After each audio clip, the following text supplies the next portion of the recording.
land, and it has been a deadly tornado outbreak. Unfortunately, we're going to get to all of that. Technically, we're still under a tropical storm warning, but the Orlando utility crews are out trying to restore power already. They're doing an awesome job. Even with all the technology that we have in play, with hurricane hunters flying all the time in and out of these hurricanes, truth is, they still can surprise us. They still can create this level of devastation like Hurricane Dorian did. But now there's an opportunity to change the rulebook itself and perhaps fly drones at high altitudes to get ahead of these hurricanes. The ingenuity behind these pods has to do with their shape. This one behind me is cylindrical. The thinking is when an EF5 tornado comes roaring down your neighborhood, the 2x4s that often can be lofted in the air or other dangerous debris will ricochet right off this pod, keeping you and your family safe.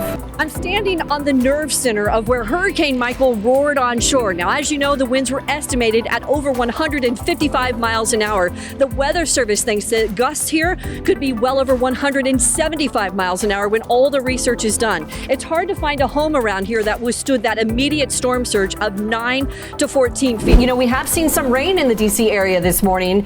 Can you talk a little bit about that and what the, the Delmarva and in particular Maryland, D.C. can be expecting from the leftovers of Henri? So let's take a look what's going on. We're going to talk about Henri first and the leftovers. Again, this system lost all of its tropical characteristics over the weekend, thankfully, but boy, what a mess this has been.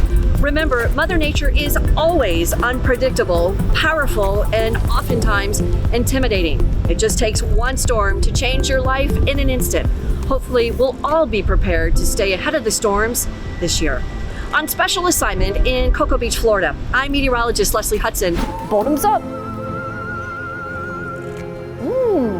Tasty. You know, I don't feel any different. I'm not sure that worked.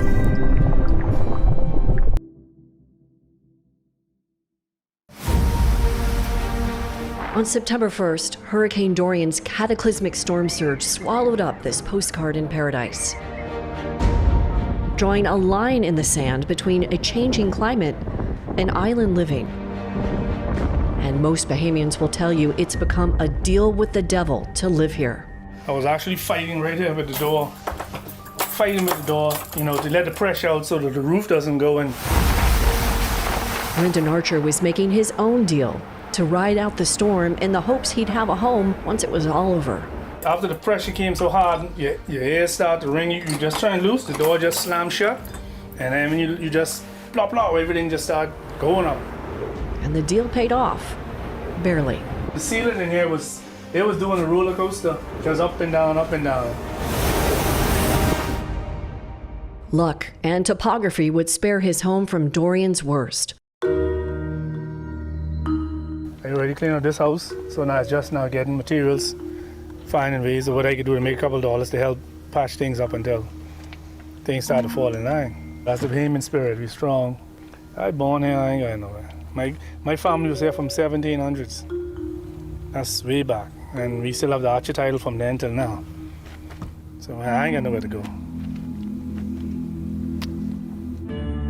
The 25-foot storm surge that fell short of Lyndon's home on a hill devastated the neighborhood below. The Mud was a shanty town built on top of an old lake that flooded into a mountain of mud. It was the most vulnerable spot to ride out the storm, and it's where most of the people died.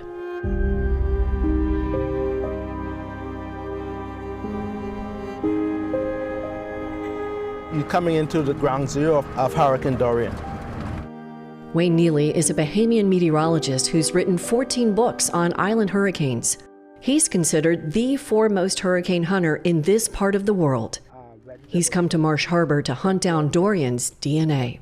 As we walk through this, you hear the crunch. There's a stench here that smells like... It's unmistakable, yes. It smells like death. Yes, it is. And it's from dead bodies. You also have dead animals, the dogs, the cats. There was no match because they couldn't go anywhere. This area was flooded, it was engulfed in water. After 30 years of covering hundreds of storms, Wayne knew this hurricane would be different. Dorian's lethal storm surge charged several miles inland. So when the storm arrived, he felt as if he was carrying the weight of the nation on his shoulders, delivering a catastrophic forecast to his country, his friends, and his family. I knew what comes along with that, a Category 5 hurricane, one of the strongest the region has ever seen, and the strongest the Bahamas has ever seen. And I knew that beneath that storm, beneath that image, there was going to be great devastation in my country. I knew then that the death toll is going to be significant. Beneath the devastation and heartbreak, Wayne looks for Dorian's atmospheric paper trail. The intense tornado-like debris and nuclear bomb landscape is unmistakable. Cat 5 storm signatures are like no other. Wayne's post-hurricane analysis is invaluable. He carefully captures it all, tracing Dorian's steps and peeling away the layers. There was very little wind shear occurring with the storm to weaken the storm. The waters were extremely warm. It was warmer than normal. I expected it to be a strong storm, but I'd never expect it to be a Category 5 intensity storm. I don't think no one did. Dorian would deliver a series of surprises leading up to landfall. First, it threaded a needle between mountainous Puerto Rico and the Virgin Islands, keeping its lethal core intact and over warm water for days. The eye would then recenter about 75 miles north, making forecast tracks even less reliable. Long-range computer models use satellite data, but that's limited and data poor. So when a hurricane is far from land, getting accurate tracks is harder, especially when there's been a significant shift in the hurricane. But there would be one more surprise: the weakest link in tropical forecasting, hurricane intensity. Dorian rapidly intensified from 150 miles an hour to an explosive 185 miles an hour in just 9 hours, a rate never seen before in an Atlantic storm this powerful. Those 185 mile per hour winds, equivalent to a 10-mile wide EF3 tornado. It bulldozed huge swaths of Abaco and Grand Bahama Islands. Dorian's wall of water reached miles beyond the mud. Wayne arrives at this Anglican church in Abaco, a designated evacuation center. Dorian rushed through these walls with a 5-foot storm surge. It must have been terrifying for them. Imagine that for 30 hours battling the storm, battling the water up to waist level, and you also had the winds, the torrential rainfall along with that, so that must have been terror for them. That torrential rain became another one of Dorian's deadly signatures. Estimates put rain totals over 35 inches. And the forecast would become a real nail-biter as the Bermuda high that was steering Dorian shifted east, collapsing the steering currents, slowing down Dorian. A dead man's walk across the Bahamas.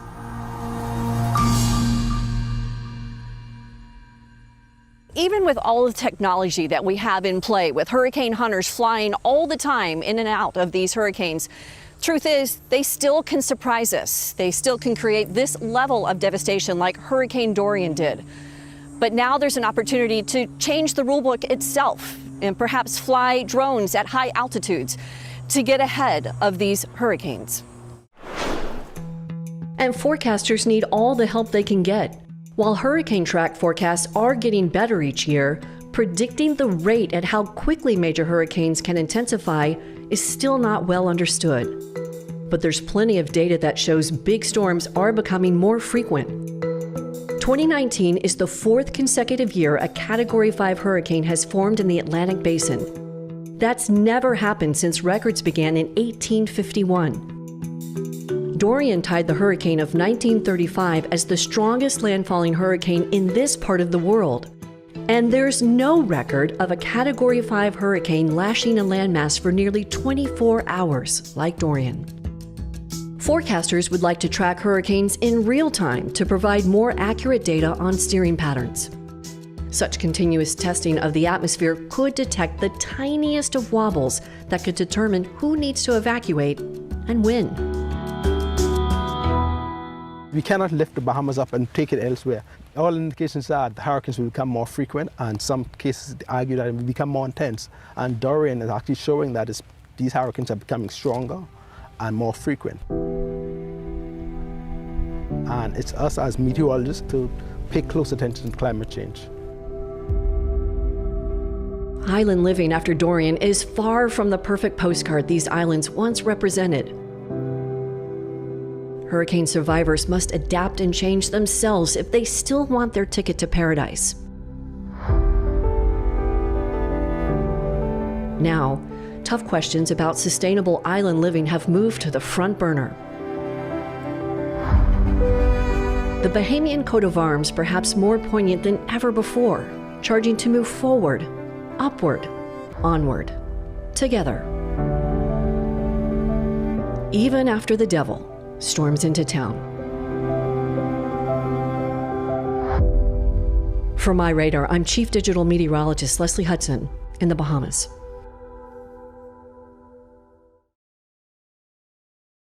Our time now is 10:42 in the East Coast, where, of course, the bulk of this severe weather has happened, and it has been a deadly tornado outbreak. Unfortunately, we're going to get to all of that, but we want to show you some absolutely incredible drone video, and we're going to bring in our storm chaser, Aaron Jajak. Aaron has been up since early this morning, all across the Gulf Coast states and tracking these storms. And Aaron, I know you're in your hotel trying to take a breather from an incredibly long day.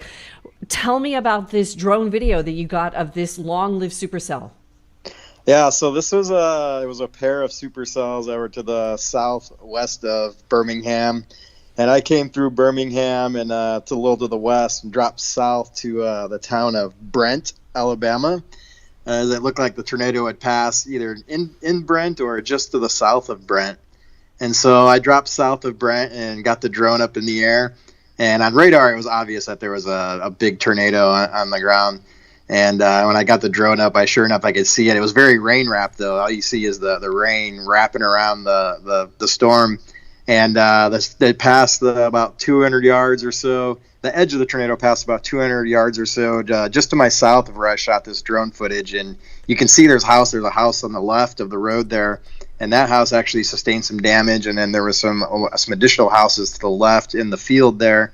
You can't see them in the drone shot, but there was significant damage of those houses. Trees snapped in half, debarked trees. And fortunately, you see some houses on the right side in the drone footage, and those houses were fine. So, wow. You know, when you and I were talking about this, and we use an app called Slack. Some people may know what that is. You know, it's a way to talk within the company very quickly, kind of like direct messaging or texting. But in Slack today, you said you had to abandon this location because it got so dangerous. Tell me about that. Yeah, so a lot of times the tornadoes they can make a turn to the north, to the left, and that's what this tornado did. It made a sharp turn right towards me. It looked like it was going to cross the road, and I was going to have to fly the drone to it, and then it just started coming right at me. So I tried to bring the drone down. I told it to return to home, and in fact, I couldn't even wait for the drone to land. For me to be able to pick it up and get it out of there. I just jumped in the car and I had to tuck tail and head north to get out of the path of the tornado. And it ended up crossing just about 200 yards or so from where I filmed with the drone. And I likely would have been okay. I went back to the location to recover the drone, and I would have been okay there. But it was just 200 yards from there. That's where there started to be significant damage, trees snapped. So it would have been a close call, but it was definitely the right call to abandon the drone and get to the north.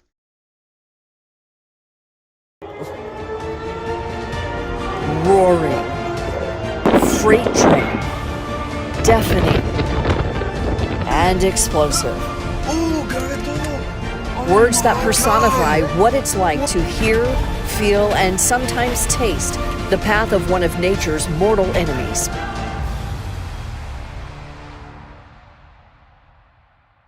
You can hear all the debris hitting first, and it just kept getting louder and louder and louder. Then your ears start popping, and you just hear all the destruction going on. It's just a deafening roar, right? And then all of a sudden, it just stopped.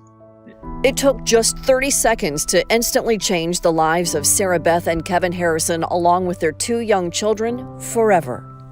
Their entire home was wiped off the map. The only part left standing was their storm shelter. But yeah, it was just devastating just to see, everything just completely destroyed and your whole life kind of laid out there. But but we were happy to be alive and thankful that we were safe.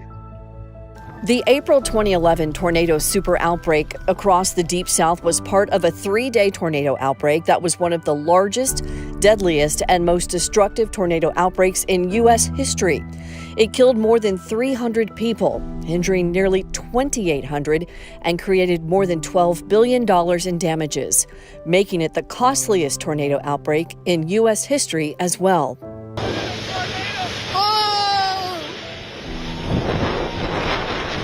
All told, there were 343 tornadoes over that 3-day period, with 207 tornadoes on April 27th alone. 4 of those tornadoes were EF5s, the most deadly. The last decade has featured season after season of multiple tornado outbreaks. Just this year alone, there have been nearly 200 tornadoes on the ground, and 12 people have been killed. And since St. Patrick's Day, there have been 2 large-scale tornado outbreaks in the southeast, with over 65 tornadoes in less than 10 days. So in a season of more tornadoes and more victims in their paths, experts across the country are venturing into the storms to figure out what makes you and your home most vulnerable.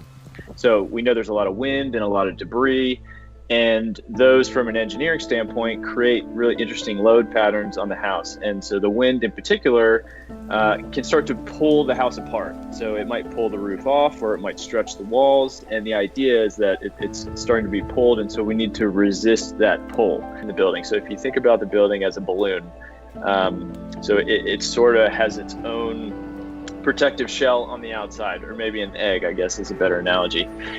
As soon as part of that eggshell gets cracked, wind can rush inside the house. And if you imagine rushing a bunch of wind into a balloon or an egg, it's going to put pressure on the house from the inside, and it can start to push the roof off while the roof from the outside is being pulled off as well. And so it can double the loads on the roof and sometimes the walls. How do you prevent your home from becoming that cracked egg? Well, it starts by being tornado strong. We have a lot of customers, when the wind blows, they want a tornado shelter immediately. During severe storm season, it's all hands on deck at Extreme Storm Shelters in Georgia. They make storm shelters that can weather EF5 winds up to 250 miles an hour. Their mission? To help tornado-prone communities survive the worst that nature can deliver. It's not the wind that causes the damage or causes risk to life. It's the debris that goes through. I've seen pictures of pieces of pine straw stuck through a 2x4. So you don't think about everything in a 250-mile-an-hour windstorm it's a projectile, it's a bullet. Those debris bullets are what drives Lucas Stewart and his team to build better, stronger, and more resilient storm shelters. The ingenuity behind these pods has to do with their shape. This one behind me is cylindrical. The thinking is when an EF5 tornado comes roaring down your neighborhood, the 2x4s that often can be lofted in the air or other dangerous debris will ricochet right off this pod, keeping you and your family safe. As a matter of fact, we shot 2x4s at 150 miles an hour at them, and they ricocheted off, and we passed that test with flying colors. I think that there's an old wives' tale out there that says that the only way that you can really secure yourself in a tornado is in a below ground model. Why? Because that's what people used to do, right? They would get in their basements or in their cellars or what have you. But with the technology that we have today, there's no reason to try and get you, grandma, granddad, the kids, the dog, all down this skinny little hole to try and get underground when we have products like this. Harrington says the storm shelters are built with ballistic-grade steel and have a special powder coating that's used instead of paint to make them more durable and last longer.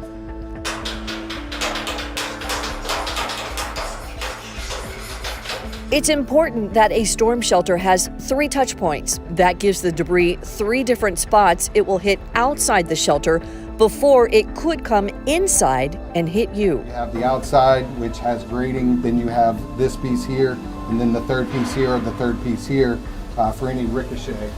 So that, the key here is while you're in here and it may be loud, While you don't want to be hit by 2x4s and you don't want to be hit by the big stuff, you also really don't want to be hit by even the little stuff. There is light at the end of the tunnel. 10 years later, the painful takeaways from the super outbreak are getting channeled into efforts to make the places we live better and safer. You know that you're in a tornado-prone area. All it takes is a conversation with you and your builder to say, hey, I want this in my house. I know about this. Can you tell me about the options? And a lot of the options are more cost-effective than you would think.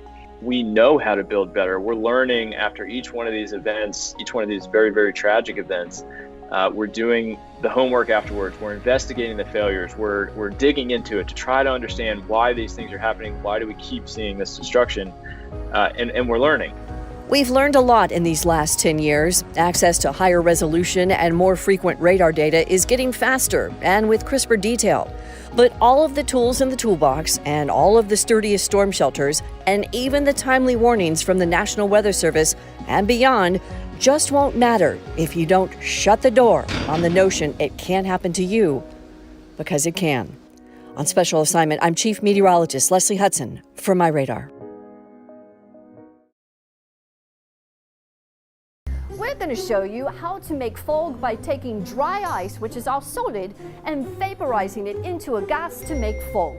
But since today is Halloween, we're not going to call this fog. We're going to call them boo bubbles. All right, we've got our fog right there. You can see our dry ice has gone straight to a vapor. Let's see if we can get a boo bubble.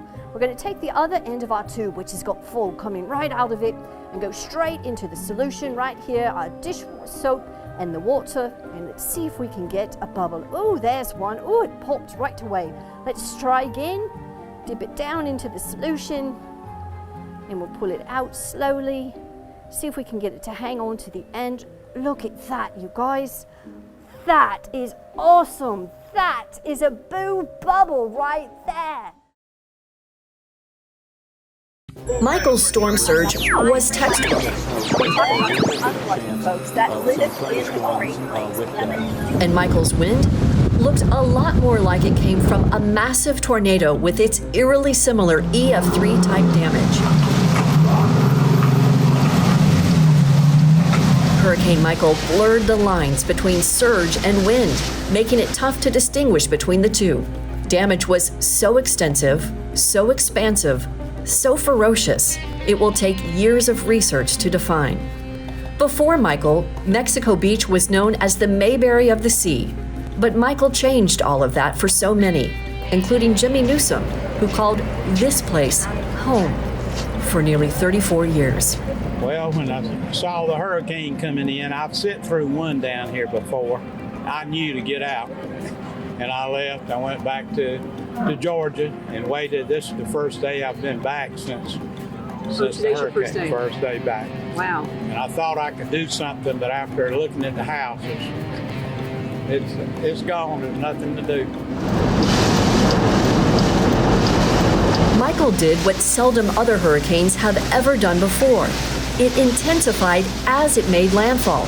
Michael left many historic firsts and powerful signatures across the Florida Panhandle and beyond.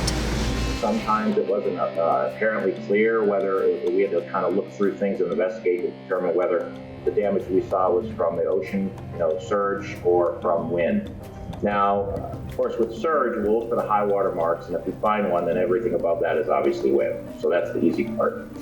You see a different kind of damage with the water. The water will tend to bend things as opposed to break them. Hurricane Michael enters the history books as the third strongest hurricane based on pressure to ever make landfall in the continental U.S. in modern recorded history. It was the worst hurricane on record for the Florida Panhandle and one of the worst ever in Georgia and Alabama as it continued to deliver a deadly blow as it charged north and east. 60 miles north of the Panhandle in Marietta, Florida, there was substantial damage throughout the city. Michael's northern eye wall snapped trees in one direction, then as the southern eye wall came in, trees were snapped in the other. Experts see striking similarities between Hurricane Michael and Hurricane Hugo. Both were powerful hurricanes that maintained strength well inland. I'm standing on the nerve center of where Hurricane Michael roared on shore. Now, as you know, the winds were estimated at over 155 miles an hour. The Weather Service thinks that gusts here could be well over 175 miles an hour when all the research is done. It's hard to find a home around here that withstood that immediate storm surge of 9 to 14 feet. It's intimidating to be among this debris, and you see littered debris scattered throughout this region, bent metal, begging the question, can we safely live by the surf? It's becoming harder and harder to ignore the threat. And we didn't really think we would get a hurricane that strong, and then here we go. It came. It can happen anywhere along the U.S. coastline. And when you factor in sea level rise is happening outside of hurricane, just due to climate change, it's going to become ever increasingly hazardous and a bigger risk. People will still take the risk. There really is no easy answer. The risk is great. There's always a risk when you live near the sand. But experts say it boils down to watching this happen again, or changing the destiny of a community by building stronger, safer, hurricane-proof homes. Homes that can withstand extreme hurricanes like Andrew, Katrina, and now Michael. Every hurricane has its own fingerprint, one that years from now people will remember where they were and what they were doing when it hit. Michael leaves behind many, but among the death, destruction, and heartbreak, there's always hope. The Panhandle will rebuild, better, stronger, and with more resolve than ever. A line from a famous movie seems to say it best. Just give hope a chance to float up, and it will too. And sometimes you find that hope among the stars. On special assignment in the Florida Panhandle, I'm meteorologist Leslie Hudson for My Radar. Hey everybody, here are some of those top weather stories we are following for your Tuesday's Fast Forecast. Search and rescue efforts are ongoing in Middle Tennessee today. At least 21 people were killed and dozens are still missing in Waverly, Tennessee and surrounding cities. Now, as you may know about this catastrophic flooding that happened on Saturday, they got about 17 inches of rain in just one day. That shattered their old state record. And as you take a look at some of this damage video, a lot of the officials saying this looks more like tornado damage with cars stacked on top of each other, as well as the houses completely ripped off their foundations. If you've seen any of the stories that are popping up on social media, they're absolutely gut-wrenching, hearing people clinging to pillars on their front porches before their homes were swept away, children being swept out of their parents' arms, and the stories continue to come out of that region that are just absolutely unbearable. If you'd like to help this region of the country, there are many GoFundMe pages that have been set up. You can find those on social media channels. Make sure that you're checking in with the local officials there out of Waverly, Tennessee, that are spearheading most of those efforts. By the way, the officials there say the damage swath is about 10 miles long, and that's because this region of Tennessee is surrounded by many creeks, rivers, and unfortunately they flooded out these towns when all of that water came rushing in. Our next video is going to switch gears now and move to Silvis, Illinois. This was a shelf cloud from yesterday. We've been tracking some severe weather across those Midwestern states, and we're going to tell you what the risk is for you today and as we get into this work week. Our last video is out of Parker, Colorado. This was from a couple of days ago when they were dealing with silver-sized hail in some cases. This particular video showing more like penny-sized hail, but many areas in parts of Colorado were reporting these hail storms that were pretty furious in that region of the country just about 4 to 5 days ago. As we take a look at the app first, I've got the big picture toggled on, so we're still dealing with a little bit of Henri. I'll talk about that in just a second. Also those storms across the midsection of the country, and we do have some weather across those western states as well. So let's take a look what's going on. We're going to talk about Henri first and the leftovers. Again, this system lost all of its tropical characteristics over the weekend, thankfully, but boy, what a mess this has been. We still have been dealing with torrential rains and persisting rains over parts of the New England states. It's been like this since it made landfall yet on Sunday, and the rain totals have been pretty impressive. So as you take a look at these, they're anywhere from 4 to 5 to 6, 7, up to 10 inches of rain being reported cumulatively from Henri. And some of the hardest hit areas have been parts of New Jersey, of course parts of New York, even parts of Rhode Island, and of course Connecticut, and then even back towards Pennsylvania. We've had some pretty decent returns as well, because these storms trained one on top of the other, prompting widespread power outages. Multiple storm reports, you can see them here. Most of the wind gusts, by the way, in the Northeast reported around 65 to 70 miles an hour. We didn't get any reports of hurricane force gusts because at that time Henri was again a tropical storm at landfall. But there you can see some of those stronger storms that were firing across those western states as well. I'll look at the Atlantic Basin real quick to get you updated on the tropics. The Hurricane Center watching 3 areas of interest. All 3 of these don't have a big chance of developing over the next couple of days, but say by the end of this week, about a 40% chance. So we're watching that for you as well, and we'll let you know how that all plays out. Several of them could recurve and stay way deep in the Atlantic Basin. The one that's in the Caribbean bears some watching. A look at Henri and time lapse here. You can see over the weekend those storms were pretty intense as it made landfall. Thankfully, this was not as bad as we once anticipated, but still, it did pack a punch, and it's still creating some problems in the Northeast. Meanwhile, those storms are firing across the midsection of the country again today. As we look at our future cache, you can see those storms coming out of Bismarck, and they'll be tracking towards the east through parts of Minnesota and Wisconsin, down through the Great Lakes. And then as we get into Wednesday, early in the morning, we can see some pretty nasty storms firing on the backside of that system in Iowa, and then everything kind of lifts northward and eastward, moving through the midsection of the country into parts of Ohio as well. I'll look at the big picture yet again. We've got a big dome of high pressure across these western states, but we're also noticing some warmer weather creeping back into this area. We saw a break from the heat, but now those 90s are back in play, with 93 in Columbus, 89 for Cleveland, 91 Pittsburgh, 90 for New York City, 94 for Philadelphia. And of course, folks that are without power in the New England states, that is going to feel pretty doggone hot with no air to cool you off. Midsection here, 98 St. Louis, 96 for Louisville, 96 for Nashville. We've got 92 for Charlotte. And then down across the deep south, Louisville, by the way, I said that wrong, Louisville, Kentucky. Temperatures are in the 90s and 80s here. Again, heat indices in the triple digits. It is definitely sweltering across the deep south. 99 for Dallas today, 100 for Oklahoma City. Look at that for Wichita, 102, 96 for Kansas City, and even seeing some warmer trends through the Rockies as well, 93 for Denver. Our deserts, of course, triple digits. We've got a comfortable 66 in San Francisco. Pacific Northwest also looking good with temperatures here in the 70s and 80s for your Tuesday afternoon. All right, a look at our forecast map. Again, not a lot going on, but we are tracking those stronger storms across the midsection. The stalled front could trigger some activity in the next 24 to 48 hours. Big ridge of high pressure means all of those warm temperatures stay in play across the southwest. But again, we've seen some of that fill in across the east as well. All right, you guys, thanks for watching. We'll see you here tomorrow.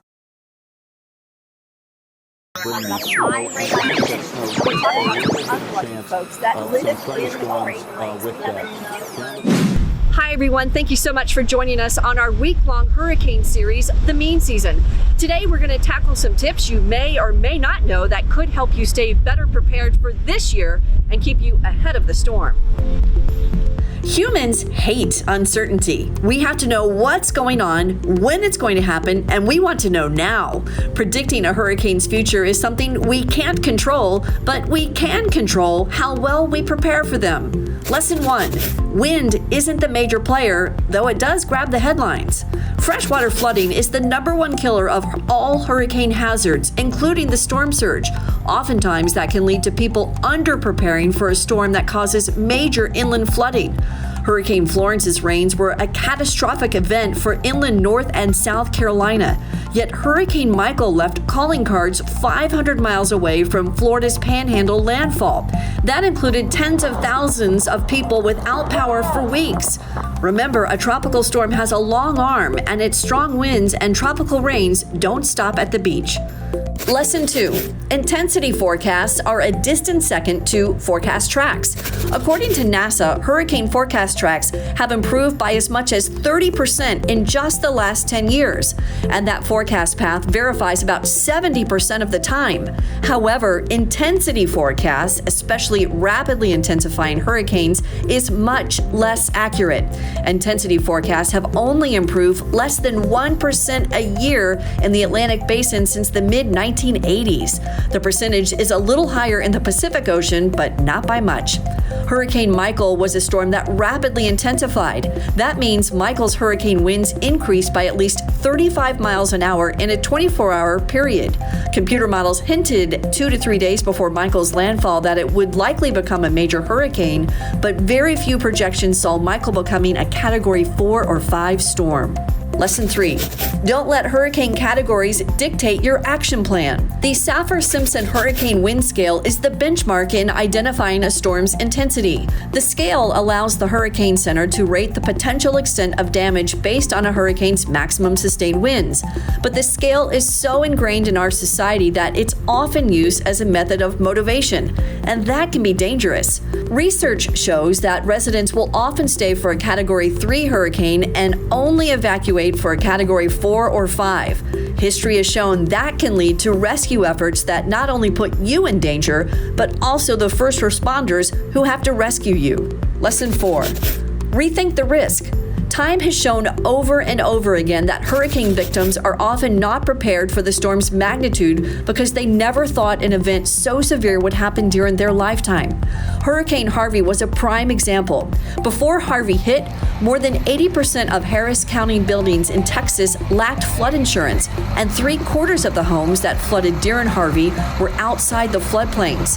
Harvey drove home the fact that while rare, massive storms can happen, and when they do, many wish they had better prepared.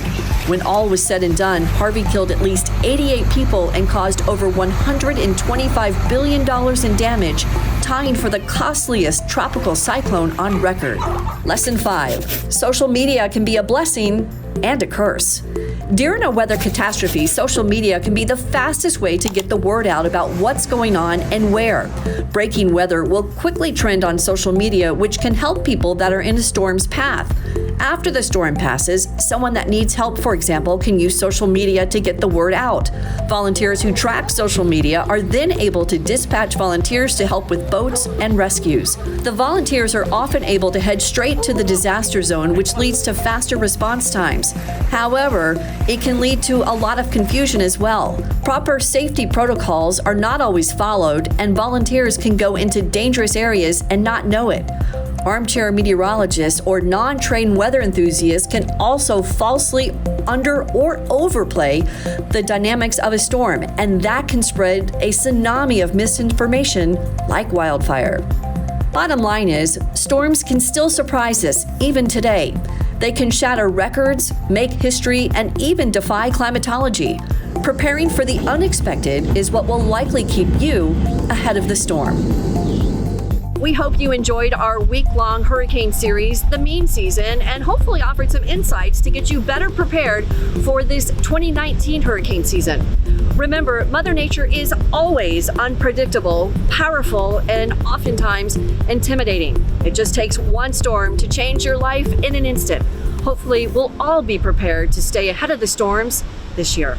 On special assignment in Cocoa Beach, Florida, I'm meteorologist Leslie Hudson reporting for My Radar.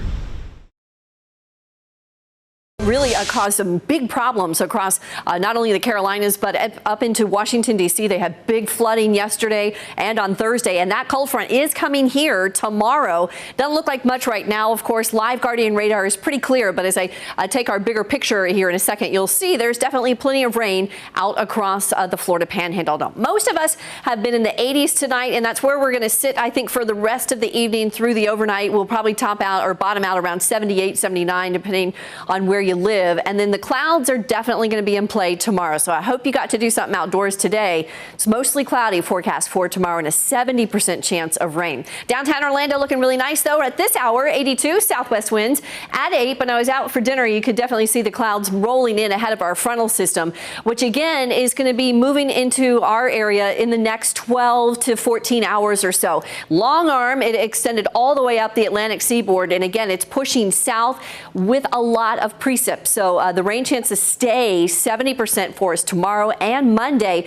And the downside to this is the thing doesn't move for several days. So here's one computer model. And again, it stalls out, kind of sits over North Florida. You see all the green here. It's not going to be all day rain for 4 days, but it's going to be cloudy and there's going to be good opportunity for the showers off and on as we head through at least Sunday and into Monday. And then there's that little low that we're going to be watching in the Gulf of Mexico. Now here's another model. And again, watch our clock. So it's tomorrow, goes into Monday and into eventually here, this will clock out into Tuesday. Now these aren't huge totals, but when we're talking about a stalled front and a lot of clouds, 2 to 3 inches of rain certainly is not going to be any fun. And some of the models have been 3 or 4 inches with that front sitting right over northern central Florida. So we'll tweak that. Make sure you tune in tomorrow. And of course, Monday we'll have all the updated information on the runs with the computer and see how much rain we're expecting. Mid-70s is what we're going to do tonight, as I mentioned. So just a few degrees cooler than we are now. Because of the clouds and the 70% chance of rain, temperatures should be a little bit cooler. Most of us in the lower 90s, maybe a few mid-90s. But again, the rain chances are up. Look at that, 70% for tomorrow. Same thing for Monday and even into Tuesday. Now by Tuesday, that system starts to wash out. Wednesday will be our transition day, but really high rain chances over the next 7 days.